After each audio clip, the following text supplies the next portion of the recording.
foi um fato que aconteceu em novembro do ano passado, em Balneário Arroio do Silva.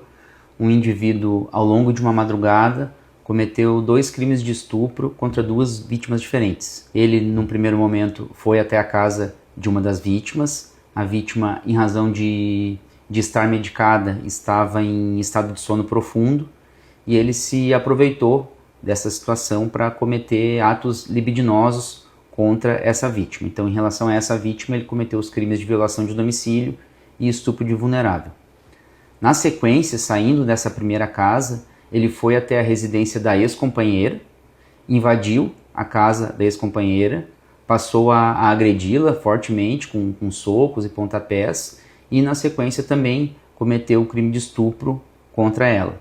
Antes de sair da casa dessa segunda vítima, ainda ameaçou que se a vítima chamasse a polícia, ele voltaria e mataria ela e os filhos dela. Em relação a essa segunda vítima, então, ele cometeu os crimes de violação de domicílio, estupro, lesão corporal e ameaça.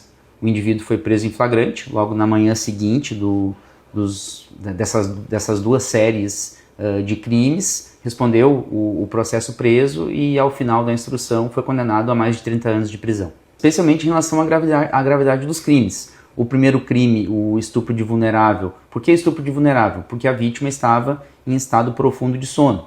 O estupro de vulnerável ele se aplica a vítima menores de 14 anos ou vítimas que de qualquer forma não podem oferecer resistência. E uma pessoa medicada em sono profundo não pode oferecer resistência, não percebe o indivíduo entrando na sua casa e a tocando de forma libidinosa. O segundo crime sexual também, um estupro cometido mediante violência ou grave ameaça, que foi o caso também, tem uma pena alta, né? E somado a esses 2 estupros, houve as violações de domicílio e a lesão corporal e a ameaça. E além disso, esse indivíduo já era reincidente, inclusive em crimes sexuais. Ele já havia sido condenado anteriormente por estupro no estado do Rio Grande do Sul. Então todos esses elementos se somam e se chegou a essa pena de mais de 30 anos. Ele segue preso, como eu disse, ele respondeu a todo o processo preso e assim, obviamente não foi concedida a liberdade após a sentença e ele segue preso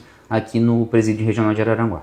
A sentença foi em abril, já faz alguns dias e realmente, embora tendo se passado o recesso, onde se fica praticamente um mês sem audiências, em razão da gravidade do caso e também em razão de o acusado estar preso, é um tipo de processo que tem preferência em relação aos demais para que se tenha uma resposta, especialmente para que as vítimas tenham uma resposta em relação a um crime tão grave e tão espantoso, digamos assim, né? Porque eu particularmente nunca tinha visto o mesmo indivíduo praticar crimes sexuais na mesma madrugada contra 2 vítimas distintas e vítimas que não tinham relação entre si.